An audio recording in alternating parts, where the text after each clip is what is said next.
Good morning. This is a weird situation, and it's especially strange given China's position to really influence things. This is a chart of annual investment returns by asset class, ranked in descending order by cumulative returns since 2011.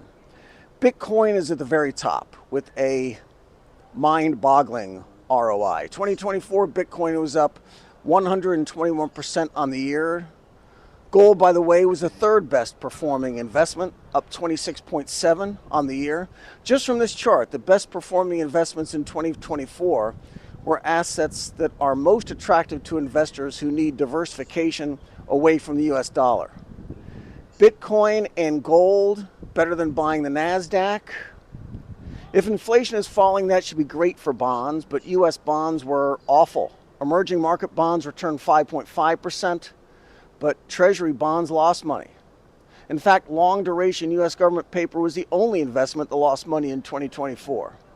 Since 2011, gold, and especially Bitcoin, has outperformed cash and all the fixed income investments. TIPS are supposed to pay out more if inflation goes up, so bond investors who are worried about inflation could buy those, but those have returned 2.4% per year, which is under gold at 4.1.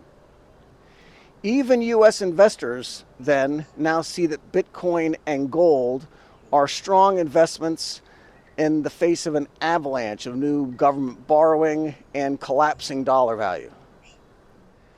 And when we look at these crypto headlines and stories from around the world, understand that we're not reading quotes from guys building doomsday bunkers in Idaho. These are central bankers and heads of governments and our own Congress. What do they have in common? They're all waking up to what the US dollar is and where it's going, and they're scrambling to find protections against having a big pile of US dollars or US government bonds that are falling in value, or which may not be usable if banking regulators freeze their US dollar denominated reserves. The first one is no surprise. Russia even recently was strongly resistant to crypto, but now they're all in. It was a shift for Putin's administration. 3 years ago, the Russian central bank wanted a ban on the use and mining of crypto. Now they have so many problems buying and selling that they've changed their mind. They're rushing to set up alternative payment systems to facilitate trade. They're now mining Bitcoin in most areas of the country. So it's no wonder that Russia's done a 180 on Bitcoin and seeing that crypto is the answer to a lot of their problems. Russia had $300 billion of foreign exchange reserves frozen, and that was about half of their total FX reserves. Putin says, why accumulate reserves at all if they can be lost so easily? Bitcoin, on the other hand, is compelling. Nobody can prohibit Bitcoin. But what about Switzerland? Switzerland is neutral, but there is a broad movement there to compel the Swiss central bank to buy Bitcoin as part of its FX reserves. It's an initiative to amend the Constitution of Switzerland to create a strategic reserve of Bitcoin. Here is another. This article is in Spanish, so he translated it. The former German finance minister says that the Bundesbank and the ECB should be buying Bitcoin for their reserves, along with gold and other foreign currencies. There is another movement in the United States with proposed legislation in the Senate, the Bitcoin Act of 2024. It's a project for the Treasury and the Fed to buy 200,000 Bitcoins per year for 5 years for a total of 1 million BTC. Those would be kept on reserve for at least 20 years. The reserve would serve as a hedge against the devaluation of the US dollar. Later, the Bitcoins can be sold to pay off the national debt. Consider how strange this is, that the very Congress who goes to work every day and creates the policies and debts that destroy the value of the dollar are seeing that they need a hedge to protect our currency against themselves. But that's where we are. Our governments and our bankers mocked Bitcoin, and now they all want to mine it or buy it. BTC is one of the best performing assets ever, increasing over 1,000 times in 10 years. No other investments even come close.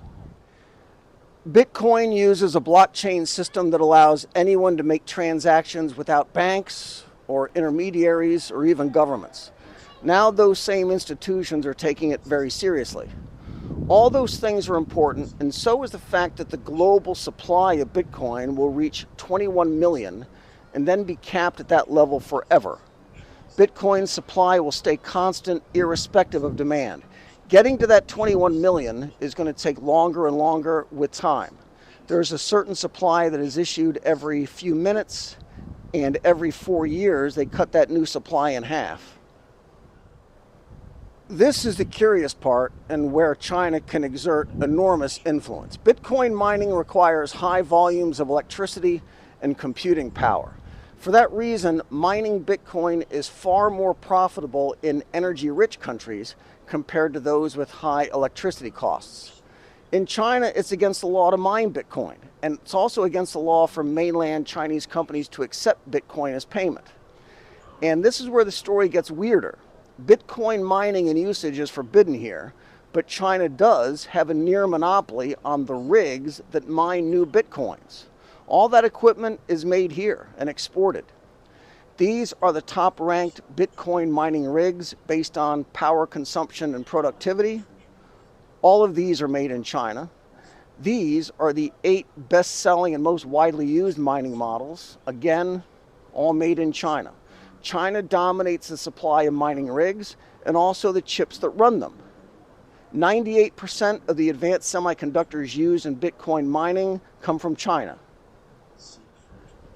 The entire world has woken up to the reality that Bitcoin is here to stay, that Bitcoin is a hedge against US dollar devaluation, and that it confers a lot of protection to the buyer to buy and sell freely, and it may be the only asset that does so. What the world might not realize yet is the position that China's in. Chinese companies build all the rigs that make Bitcoin mining possible. And the new supply of Bitcoin is ever diminishing. So there is a race underway to mine them. And big advantages will accrue to the most efficient and the fastest Bitcoin miners. Mainland China doesn't even allow Bitcoin mining to happen, but they can ironically decide where it is going to happen in the future. Suppose China were to limit the export of these machines only to BRICS countries. Suppose China were to limit the Bitcoin rigs as a national security asset and make their export and use in foreign jurisdictions subject to extensive review, like they're doing with their exports of rare earth metals. China's government has no ability to interfere with buyers and sellers of Bitcoin. No government can, and that's a big part of Bitcoin's appeal. But China's government can decide where the remaining supply of Bitcoins will be mined, and thereby that these Bitcoin reserves that may be coming soon to Switzerland and Germany and the ECB and the United States need to be paid for to Bitcoin miners in friendly countries. Countries friendly to China, I mean. This is Dalian, Liaoning province. Be good. Thank you for making him a man of integrity and honor and wisdom. Thank you for making him a brother. Empower him. Fill him with your Holy Spirit. Give him gifts